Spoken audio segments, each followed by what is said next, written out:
let's get right into it. I'm just going to move my husband's headphones. Hi, Jane. And we'll get going. So welcome to episode 101. My name is Rachel. I can be found pretty much everywhere as Well for Pearls. This is Woolen Spinning. I'm so glad that you're joining us. If you're a new viewer to the show, welcome to the show. And if you're a returning viewer, thank you so much for continuing to watch the show week in and week out. To those who are patrons of the show, I especially appreciate your continued patronage. It means that we can do these live streams and have this time together, and that is something and time that I really look forward to throughout the month. So for those who are new to Patreon and who have just joined, welcome. For those who are sort of new-ish around here in the Woolen Spinning community, I just wanted to quickly mention, I did put it out. Where did I put it out there? I think in the post that went out to patrons for this live stream, because I know it was super last minute that I was able to record the show.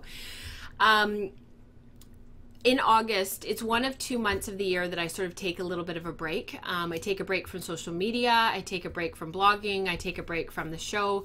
It gives me an opportunity to step back a little bit to refresh. We usually try to spend some time away during this month, and so there's only ever one show in August. So that's this show right now that's happening right now. The cool thing though is I recorded a bunch of stuff in July, just happenstance.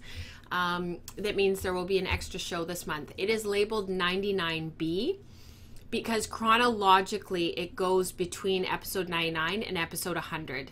So if you're looking at your feed and looking at YouTube and you got a notification from me that a new video's been posted and then you see that it's 99, look for the B, because it's a bonus episode for the month of August. It'll come out within the next couple of weeks. I'm just working on tweaking some of the I had to do a bunch of like putting video together because I took a whole bunch of little mini videos. And so there will be, that'll be coming out in the next week or so. So watch for that. And hopefully that'll tide you over until September when we return with our regular scheduled programming, which is a show on the 2nd and 4th week of the month. We have to change a little bit for the fall because of Nora's school schedules. So instead of the 1st and the 3rd, it'll be the 2nd and the 4th. So I hope that's clear as mud. We have a Patreon giveaway that goes on every month. It's for our patrons of the show. It is this swanky looking calendar. There's brand new photos now, so if you've won a calendar in the past, you probably don't have this edition with the brand new photos. It starts in January of 2019. And our winner this month from our Patreon community was Rachel Peterson, who's also known as Knit Rach. So congratulations, Rachel. I just need your address. If you could send me your address. And Florence, I haven't sent your calendar out yet. I'm going to send it with Rachel so that I only have to make one trip to the mailbox since the calendar doesn't start until January anyways. So I hope that's okay. So congratulations to both of you. We have the fiber. There is the fiber giveaway from July's episode. It was all these bundles and nests of fiber. I'm not exactly sure how much it weighs. I think it's somewhere around 50 grams. And the person that won in the Ravelry thread, so these giveaways are open to everybody in the Ravelry group. You don't have to be a patron of the show to enter these giveaways. They happen every month. We don't have a giveaway for August, but we will have one. We'll have 2 for September. And the only reason for that is because I'm away and I can't watch the thread, and I just thought, you know what, I'm not going to make myself crazy. We'll just do 2 in September, which is kind of a great way to welcome back the fall. So the person that won was actually, I think it was post number, I feel like it was post number 29, but I don't want to say that and then be wrong. But it was Small Town Girl. I don't know your name and I don't know your address because there's not anything on your Ravelry homepage. But it was Small Town Girl, so congratulations. If you could send me your address, your mailing address and your name. Post number 29. That would be great, and I can send that out to you. So I think that's it. If there's a slight delay, Eve, it might be you just need to reload your browser. Sometimes that happens. Right now, everything is smooth sailing on my side, and with all the technical issues we've had the last 2 shows, I'm going to just go with it.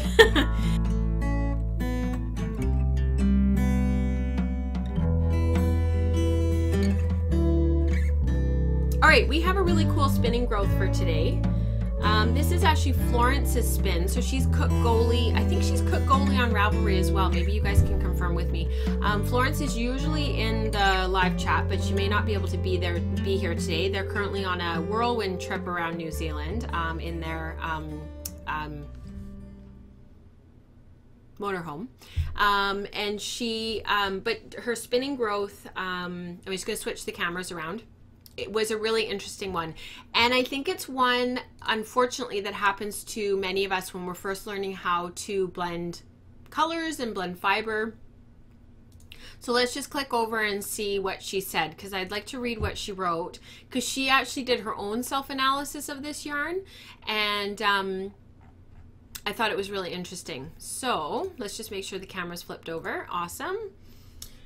All right, so spinning growth is a segment that we do every show that sort of is an opportunity for us to look at our yarns with a slightly more critical eye. It's not to be critical or to criticize what we have made or to say, oh, that yarn is horrible. Good thing I didn't make that. That's not the purpose of spinning growth.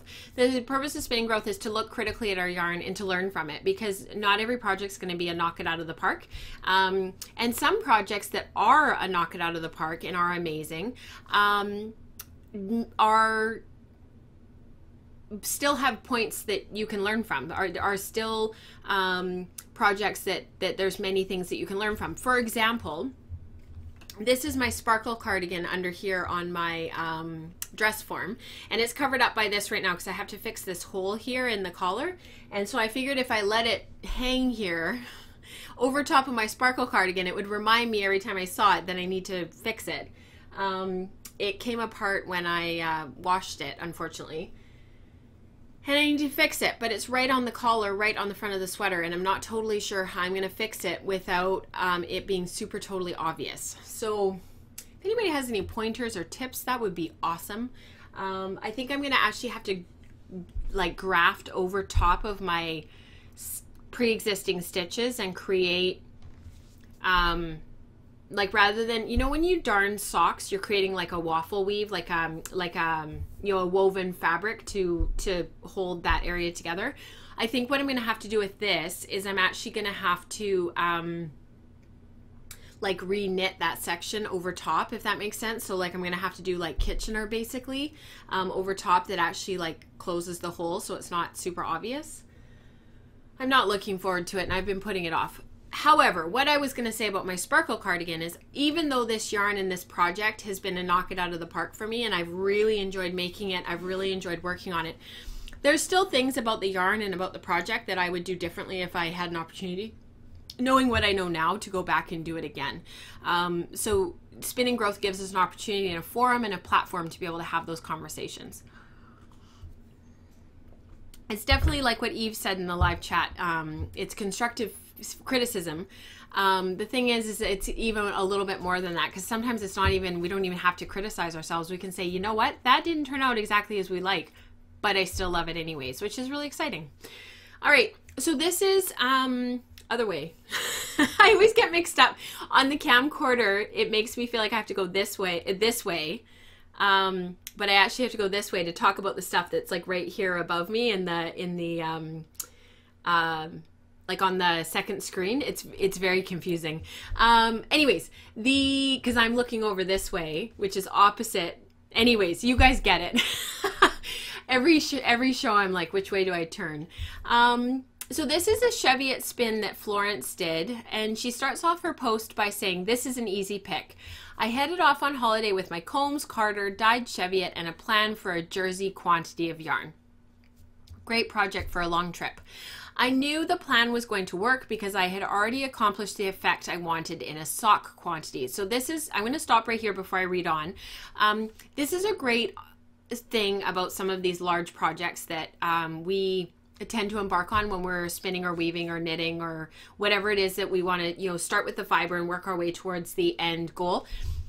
Often when you have those projects that are kind of a knock it out of the park, you want to recreate it, and so you sort of head off in that direction, and you don't think about the fact that you're dealing with a larger quantity of yarn, of fiber.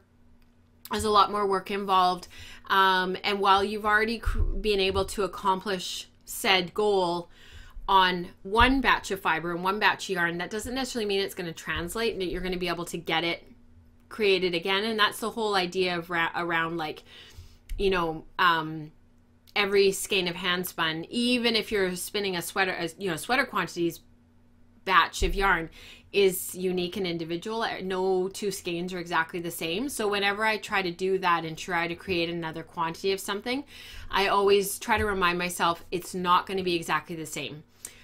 Because the reality is, it's just the dyes are going to be different. The fiber is going to be slightly different, even if it's from the same, you know, from the same breed. And you're dealing with a much larger quantity. So just a few things to think about. I combed all the dyed locks and then sorted them by weight and color order for the drum carder. The plan being to use small amounts of each color and spread it across the drum. It was going to work beautifully, quote brackets see above, but then I didn't follow the plan. Haha. Instead of across the drum, I laid it across only half. I spun and plied just one bat to see the result. I loved the color of the yarn, so knitted a small swatch, and that made me worried about striping. Unfortunately, I then chose to put the whole lot through the carder again. All the little pops of color disappeared, and it is now muted to the point I could not wear it with any joy, which is really too bad. I'm sad that that happened, Florence. I'm sorry, because we've all been there. All right, so the picture that is showing, the one yarn, the one that's on, like if you're looking at the monitor, the one that's on the left that's nearest to the dyed fiber is the yarn before, was the yarn that she did her knitted swatch from, that worked out beautifully. But the other one that's all muted and is sort of a soft pastel is the one that the little pops of color disappeared from. Plan B, actually follow plan A. If I'm rushing something, stop. If I'm spinning for a jersey, the only true color test swatch has to have a significant number of stitches. A 40 stitch swatch does not describe what the color will do in the longer rows. That is so true. My foam makes it look more beautiful than it is. Fortunately, it suits John perfectly, which is great. With regards to the spin, I was very happy with the singles twist and made a conscious choice to put more ply twist in than I would normally would. I was going to say the yarn itself is absolutely gorgeous. That absolutely did not suit the Cheviot, and the finished yarn was quite rope-like. Yeah, interesting comment. Fortunately, putting it back through the wheel to remove some of the excess twist was an easy, though time-consuming task, and I am thrilled with the bounce in the yarn as a result. All right, so Florence really kind of sums it all up because she self-reflected and she sort of went through some of her options, like taking some of the extra twist out. We have to remember that Cheviot is a down-like breed. It's not a down wool, but it acts like a down-like breed. It's got a spiral crimp. It's a little bit coarser, so it's more of a medium to coarse wool than it is a fine wool. It's great for socks, by the way. So you don't need as much twist. It's a harder wearing yarn. Even the article that I wrote for Ply Magazine, where I did the Cheviot socks versus the Suffolk socks in the Downs breed issue, not issue, in the down breed, I guess issue. What's a magazine called? In the magazine that was the Downs issue. Even my Cheviot socks that were the 2-ply, even though they got a hole in them because they got snagged on a nail, still wore really well. And they were a slightly finer spun than the Suffolk socks were, which I talk about in the article. But like Suffolk's really hard wearing. It's a great yarn for sweaters. A couple of the ladies in our guild, they have Suffolk sweaters because they raise Cheviot sweaters because they raise Cheviot sheep, or they have friends with Cheviots and they've over time gotten fleeces and stuff from them. And honestly, like, they make great yarn. So yeah, running it through your wheel and taking some of that twist out works really well. The resulting yarn, the bigger skein, I mean, it's just beautiful. And putting a little bit more of that twist in the singles because she said she's very happy with the singles twist. You know, we probably kind of hit the jackpot there with that perfect amount of twist in the singles, that when you took some of that extra ply twist out, it just balanced really nicely and made like a really beautiful yarn. It's very even, it's nicely spun. It's going to make a beautiful garment no matter what you end up using with it.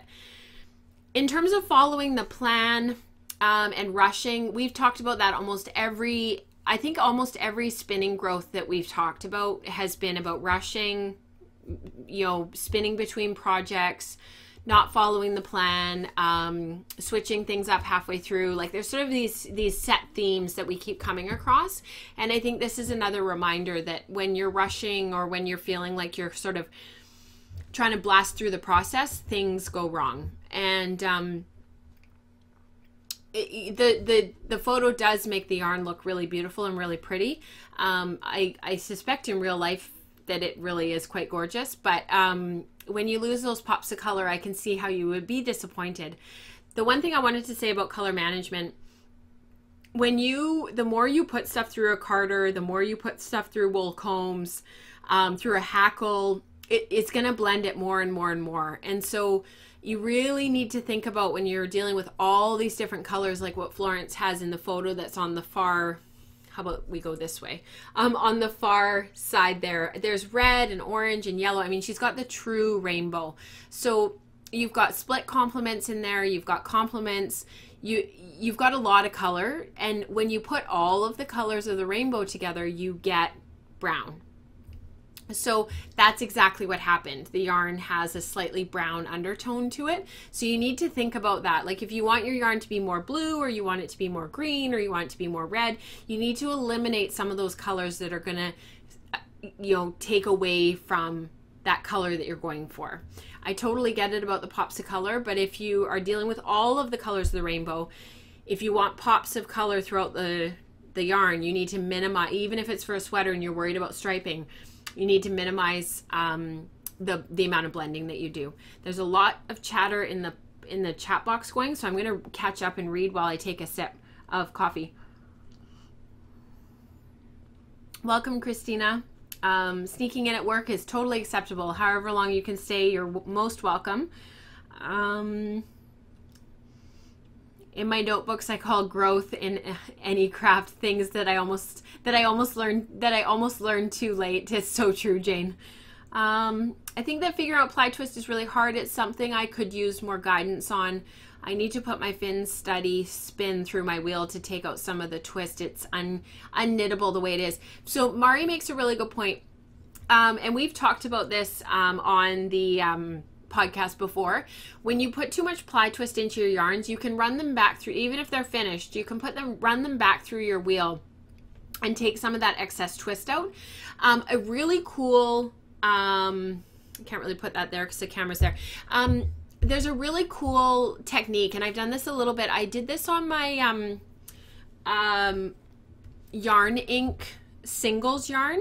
I'll pull it up actually. And I'll show it to you guys. And my friend Diana has done quite a few of these spins as well with singles. And it's just a great way of learning how this technique works out in the finished yarn. If you make some singles and make them like, not fingering weight, like make them like DK or worsted weight, just if it's your first time. Spin them as singles. You can put in as much twist as you want. Just play around with it. It doesn't matter if the skein is even or not. Use it as an opportunity to learn how to spin singles. And then when you finish them, wash and thwack them just like you normally would. Treat them quite aggressively in the water. Tie them in quite a few places. So tie your skein really, really well so that it doesn't get all tangled up in the water. I say that from living from experience. Agitate them really a lot. Try to get them to almost to completely full, if not felt. And you don't want your singles to get so felted that they actually felt together, but you want them kind of clinging to each other and sort of, you know, their little the fuzzy bits on the outside of the wool. Like you want them to sort of be fuzzy. And then afterwards you run them back, the singles back through your yarn, and you take out that ply twist. I'll show you a photo of when I did of a project that worked out beautifully. And when you take out that ply twist, it makes this absolutely gorgeous yarn that has no twist in it. And it's just fascinating because it lacks elasticity because it doesn't have any twist in it, but it's felted, and it really is an amazing exercise in understanding twist and how that all works. Because the cool thing about it is that when you go to do it in your plied finished yarns, I think it helps you to be a bit more comfortable about taking out that twist and not feeling like the yarn's just going to fall apart because you're taking out so much twist. It's amazing how much untwisting it takes to actually get all the twist out. It's pretty amazing. So, and the other thing to do, in the chat channel, they're talking about twist angle. And when you get that really high twist angle, you'll see yarns posted on Instagram. They just look amazing. And it's usually in like the merinos and the cormos where the twist angle almost looks like it's perpendicular to the ground. It's so tight. But you have to remember that those are fine wools. They have a ton of crimp per inch and they can handle that twist. It makes them a little bit more hard wearing.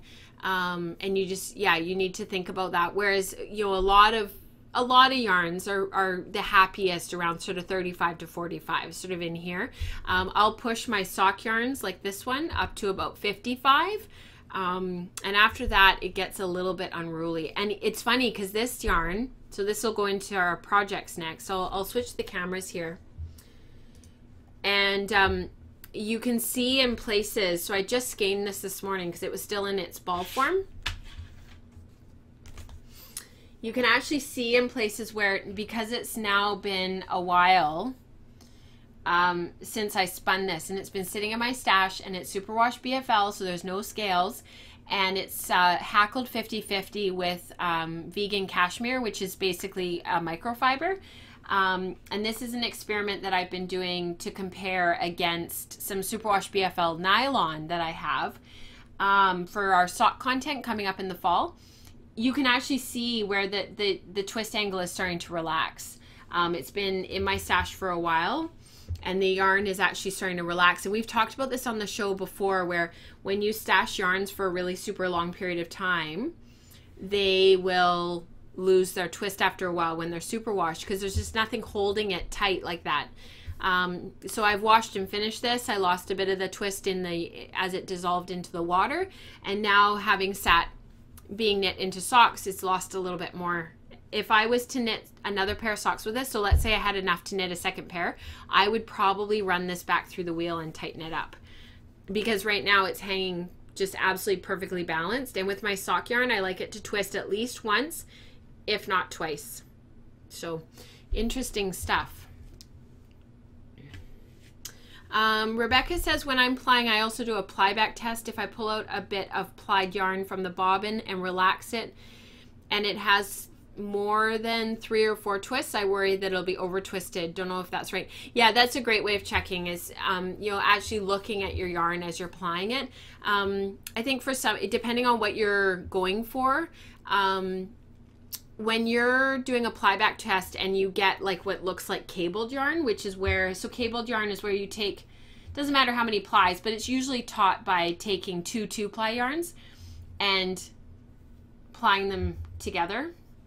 If you do a ply back test when you're plying and you get a perfect cabled yarn, you're putting too much twist in it, no matter what the yarn is. You're getting a perfect, if you're getting a perfect cabled yarn that looks like this, you're putting too much twist in it.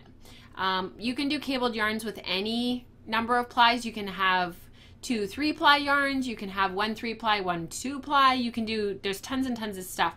But if it looks like that when you ply it back, there's too much twist. I tend to, when I do a ply back test when I'm plying, if it's sock yarn, I'm looking for about 3 twists in my ply back.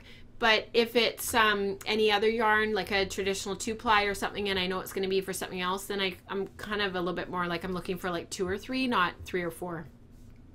Depends on what the yarn looks like. You know, look at the, you have to look at the twist angle, and you got to look at the character of the yarn and the hand of the yarn. And sometimes you can't tell when you're plying. It's not until after you wash and finish it that you know. And then you have to put it back through the wheel again and add more twist, or you've got to put it back through the wheel and take out some of the twist. It just really depends on what you're going for.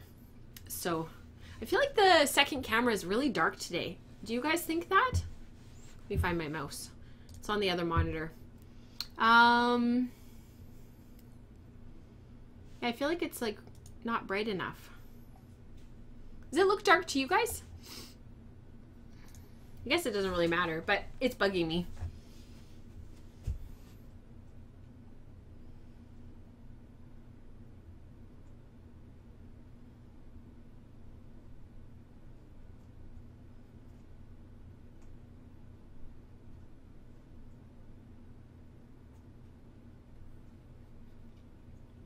It's not letting me fix it. All right. How do you take out some of the twist? Reverse the direction. So if you spun your singles going clockwise, so going in the Z direction, going Z twist, so clockwise, and then you plied going S, going counterclockwise. If you want to take some of the twist out, you need to go back clockwise again, so going the Z direction again. Does that make sense? So you need to go Z, S, and then Z again if you want to take twist out. If you want to add twist, you have to go back S again. So pay attention for those who reverse what they do their singles with on. If you spin your singles going Z, or if you spin your singles going S, you need to make a mental note so that you know. All right. We're going to have it dark. I'm sorry, guys. I have to stop this camera if I were to fix it. But it's good for me to know that, because that's the first time that the camera's been a bit dark. And I will be able to fix that for next time. All right. Socks, wonderful socks. That's from one of Robert Munch's books. Socks, wonderful socks. I'm never taking them off. I can't remember. It's Tina's Smelly Socks. The kids have that book upstairs. So I finished the second sock. So let me just throw them on my sock blockers.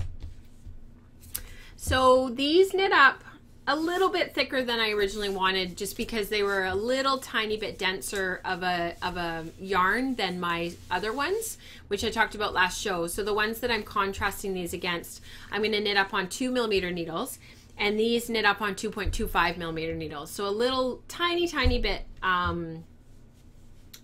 thicker, and you never can tell until you actually knit with your yarn how thick it really is. But they turned out really well. You can see there's some color interest in them from the vegan cashmere wasn't quite as bright yellow as the harvest colorway, which was from Katrina, from Crafty Jacks. So when I hackled the two of them together, there's sort of areas where I got this like kind of yellowy green sort of quality of color, which I think worked out really well. There's some of it up here. It adds a little bit of interest. I have to admit, it made it a little bit more interesting to knit them, because knitting just straight bright yellow socks isn't super interesting. I used the Fish Lips Kiss Heel pattern, which I pretty much use all the time. I think I've knit these like 10 or 15 times now. Between myself, my husband Mike, and my dad, I've knit them a number of times now. I changed the cuff a little bit. I did a purl ridge first and then 2x2 ribbing, just for interest more than anything. Because I started these when we were away in July, I didn't bring, and I forgot my template. So if you have read the Fish Lips Kiss Heel pattern, you'll know that she has you make a template of your foot, and I forgot it. So I had to do everything on the second sock based on what I had counted from the first sock, because I didn't bother making another template. I was like, I've knit these enough. I think I can do these without the template. So I just kept trying them on as I worked my way up the foot. And I did do gusset increases. I always do gusset increases. For me personally, I need 4 stitches total, 2 on each side. I started them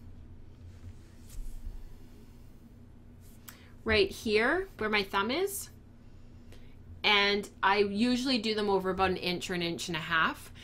So I do 1 every 4 rows twice, for a total of 4. And I only increase on the top portion of the sock. So I increase on, I magic loop my my socks, and actually don't, oh, here's needles. So I hold my needles like this. So I have the top portion of the sock here, the bottom portion is here. I only increase on this part up here. I don't do any increases on the bottom, which eventually creates the heel. I find just with my foot and my gusset and my instep, I just need that added space. We had a whole conversation on the Slack channel about this, and everybody who is a sock knitter chimed in and said they all need that space in their gusset. Even though in the Fish Lips Kiss Heel pattern, she tells you not, unless you absolutely have to, do not put gusset increases in. I put them in for everybody now because you need them. You've got your instep and your arch and everything, and I find I just need them. And then you work the short row heel. Work straight for 1 inch if you're going to do a pattern. If you have a pattern going in the sock, I don't. These are just vanilla. Knit up the leg.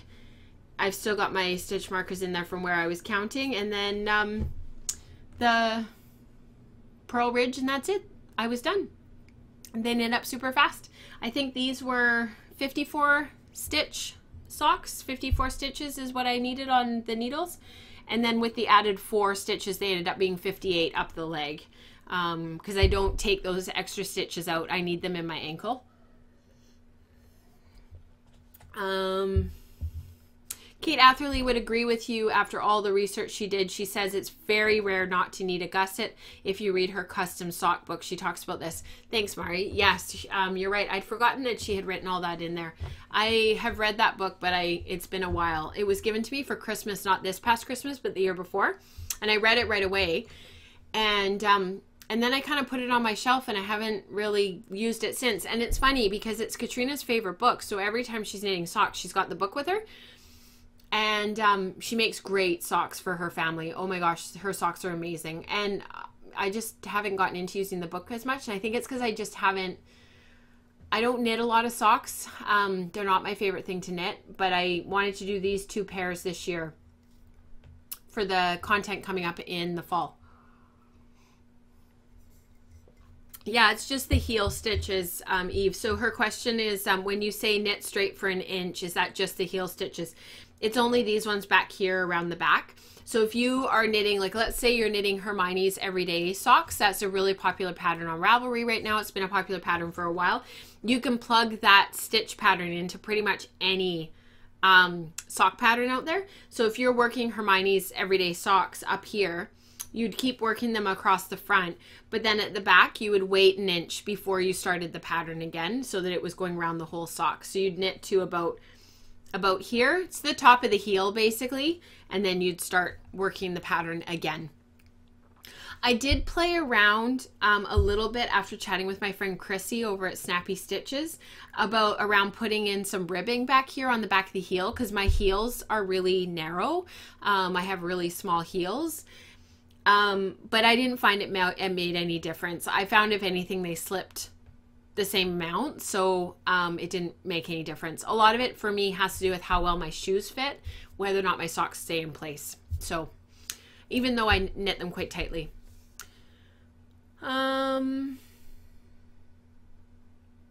Knit the whole round for that inch, or just the back half? Yeah, just the back half of the sock. So when you have these stitches resting while you're working on the heel, because it's a short row heel, so you work back and forth to build the heel. So these stitches are resting up here where this part of my hand is. These stitches rest, you work all the way up, and then when you finish your last short row and you're ready to work around again and go back to being in the round, these stitches go back wherever you left off in the pattern. You just keep on going, but these stitches back here are knit straight, and then the front half is knit in the pattern, and then you start in the pattern all the way around. Does that make sense? You're just going an inch before you start the pattern again. Exactly, just on the heel. So at that point you're working in the round again. So what I did, the one time that I did do a pattern stitch, I actually put markers in, so that on both, on like, this wouldn't be on the sock blocker, but on my needles, I put stitch markers so that I knew where I was working the pattern and where I was knitting straight. And then once that inch was done, I took those out and just worked up. I hope that makes sense. And you can just start the patterning on the back on whatever row you're on the front of the stitches. You don't need to, like, it just picks up wherever that inch ends. Just start working it as if it was always there and you were always working the round all the way around. Does that make sense? Is that clear as mud?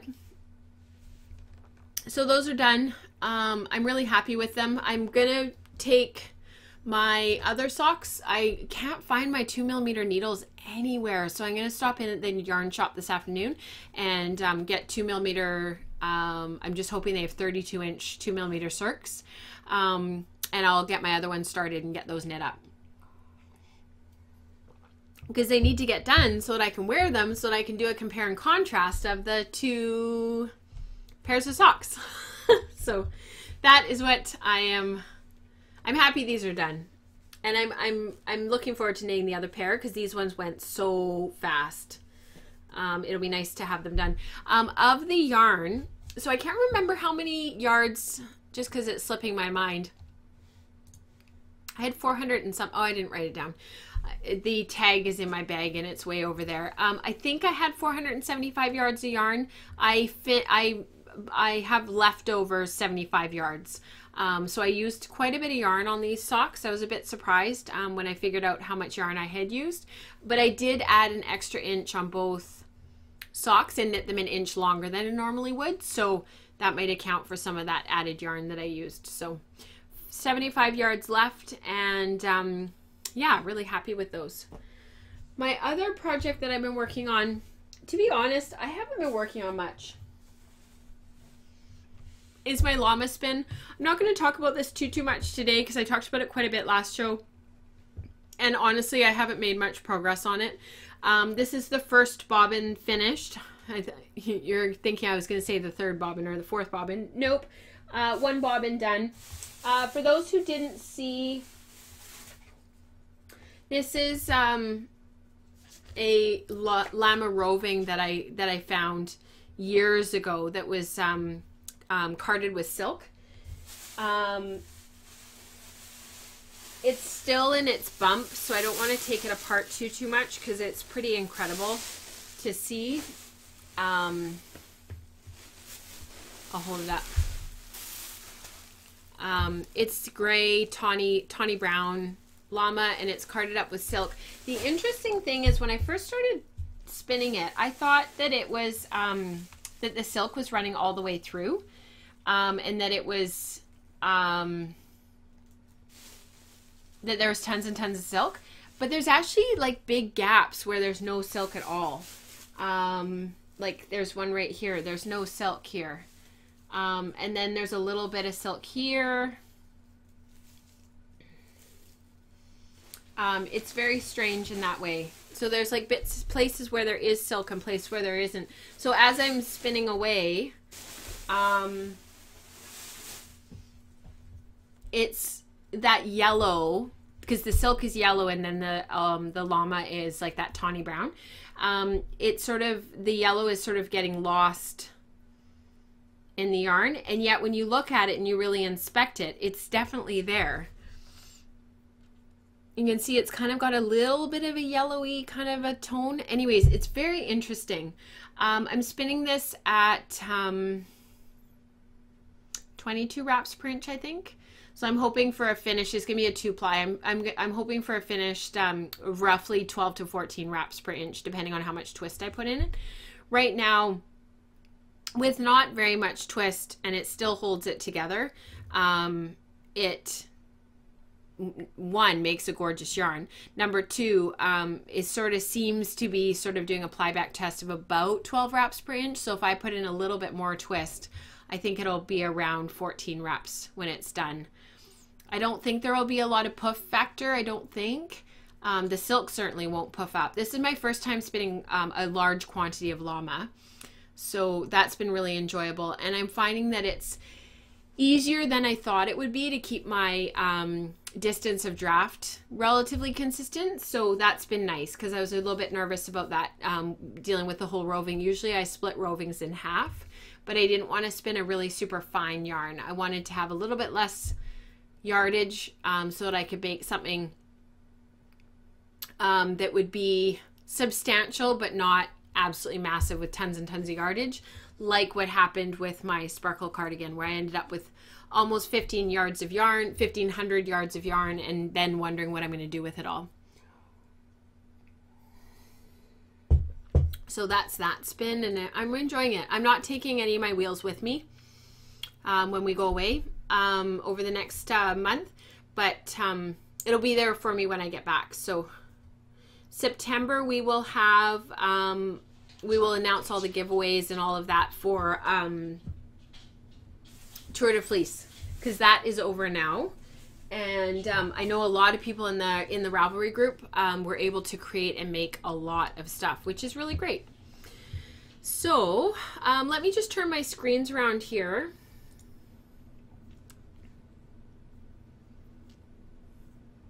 So I wanted to very briefly do a quick recap on some projects that have been really languishing and sort of where I'm at with them. So one of them was the sparkle cardigan. The major thing that's left on the sparkle cardigan is actually to pick up and do the sleeves. So the sleeves are knit from the top. You pick up around the arm sky, around here, and knit out and shape the arms as you go, and then you finish off with a cuff and cast off. So you're building from up here. I did pull this off and started picking up the stitches, and I knit this the body of this on 3.75 millimeter needles. That's actually why these were sitting there, because these are my needles that I was using for it. And well, as I get hit in the face with them, and as I was picking up the stitches around the arm sky, I was finding that the fabric it was making was too loose. The loops were too big, so when I went back to knit them to start the short row shaping to build out the sweater, it created these like holes and these gaps. So I switched my Likey needles from my 3.75s to my 3.5 millimeter needles, and I'm going to try again. I think they just needed a smaller needle to pick up, and then I'll switch back to my 3.75s and build out. So I'm going to take that on our trip and play with that a little bit and see how that goes. I've got them ready to go. I've already switched them over because I need to pack my knitting bag today so that I've got everything ready to go. The other thing that I'm still working on is my Sunwalker shawl. That's been kind of languishing for a while.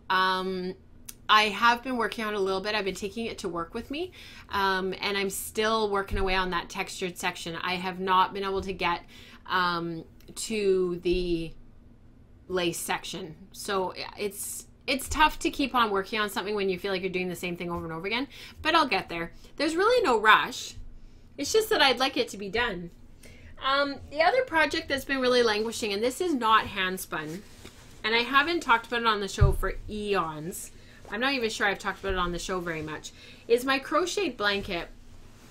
And this has been on my hooks. It's crocheted, like I said, forever. And I'm really finding it hard to find the motivation to work on it. It's only about a third of the way done. Oh, that's kind of fun. I have some treasures in my bag that I didn't know about. A magic rock, a ping pong ball, and some Lego. Oh, toddlers. I'll stand up to show you this. I'll back up a little bit from the camera. Let me just move this out of the way. So this is actually quite big.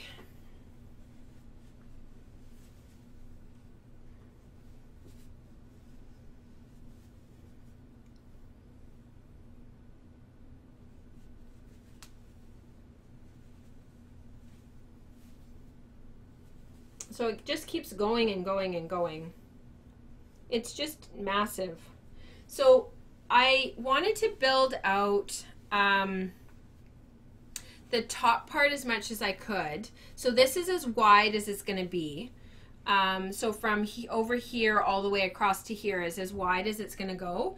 And this over here is as long as it's going to be. So I had organized that ahead of time. But you can see, like, I've got all of this in here to fill in and to finish. And it's just crocheting up these hexagons. Like, there's just so many of them. And I was taking them to work, and I was getting about 10 or so done at night on a shift. And I stopped doing that because I was just finding it was so big. And it was getting onerous. But these big projects like this, they're hard. And then I find that I find part of the problem with those big projects like this is that as I'm making it, because this is Barocco vintage, it's slippery, right? And there's nothing for the yarn to hang on to. And so as I'm finishing the hexagons, pentagons? Hexagons, the six-sided. Yeah, hexy love, hexagons. It's coming apart. So there's holes now that I have to go back and fix and tighten up because the ends have like worked their way loose. So I'm not sure what to do about that. And part of it is just like figuring out how to weave in the ends of in crochet so that it's tight and it doesn't come undone. But it's necessitating a whole bunch of knots. So I'm not, and those aren't even holding because the yarn is so slippery. So I'm not really sure what to do. But that's kind of why I burned out on it, why I stopped working on it, because, yeah, the yarn's coming apart. So I don't know if anybody has any ideas. I'd love it if you had some help. If you could pop into the August episode thread in Ravelry and just let us know how you weave in ends and how you secure them so that they don't come apart. That would be really helpful. Yeah, Rebecca's, she totally gets it. Arg, hate that with acrylic. I have to sew through actual strands of yarn and go back and forth. That helps a bit. Okay, that's good to know. Yeah. Oh, Mari has a project like this as well. We should have a support party for this. I also have this project on the hooks and I need to finish mine. I need to attach them all together and then do a few more, fill in the gaps. Mine's about 10. Okay, so rethink the purpose of the project. Yeah. So this was originally a blanket for Nora. It was supposed to be for when she was born. So she just turned 4. So maybe it'll be done when she's 10. I'm not going to pull it out. I will finish it at some point. But it was the weaving in of the ends that had really gotten me to lose my spark for the project. The other thing about this project that's frustrating is because there's so many hexagons to make, by the time I get to the point of actually being able to attach a bunch, you don't feel like you're making any progress. So we need to, like, you know, do a fall, like, get some of these, like, focus on one project and, like, you know, help others to get through them, because I know we all have something like this in our stash that's kind of hanging over us a bit. I spent a ton on the yarn to do this, so I would like to finish it. It would be a nice thing to finish. So yeah, and when you wash it, it gets fuzzy. So I think this will be a hand wash only blanket, even though it's theoretically machine washable. So anyhow, I would love to hear from you guys how you secure your ends. And I just found one that's coming out. And we will chat next time. I'm going to go because I have to pack the trailer. And Mom took the kids to her house, which is amazing. So I hope that you guys have a wonderful day. Breaking the back of the big project, Cal. I love that. Becca, you always have a great way with words. Take before and after photos. That's a good idea, Eve, to gauge your progress. That's a great idea. So dedicate a few days to the project and then take before and after photos. That's a really good idea. Yeah, so let's do a bit of a cal to get some of this stuff done, because I know there's a few of you. I know Mari's got a couple of projects.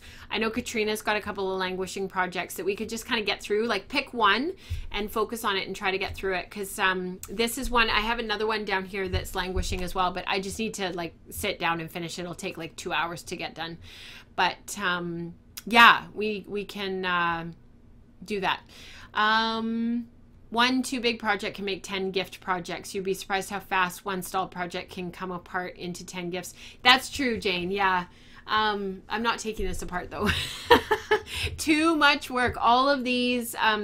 So you use, so the oatmeal colored yarn is actually like crocheted in to secure them all together. They're not seamed. So you can't, if you pull them apart, it actually pulls the hexies apart. I just want to get it done. So yeah, I'll think of something and we'll get a cal going and we'll maybe have some prizes or something so that we can keep ourselves motivated to get it done by Christmas time. I'm not doing any gift knitting this year or anything, so for me this is something I can focus on. So for those who have gift knitting, this might not be super realistic, but maybe you have a project that you just want to get done. All right, we're getting up there in time. I hope you all have a wonderful August. Thank you so much for tuning in with me. Please watch out for episode 99B. It's the bonus episode. I already talked about it earlier in the show. And until next time, happy spinning. Have a wonderful rest of your summer, everyone. And I hope that you're getting stuff done wherever you are. Maybe I'm going to bring this on our trip and work on it while we're driving. I don't know. All right, have a wonderful afternoon, everyone. And until next time, happy spinning.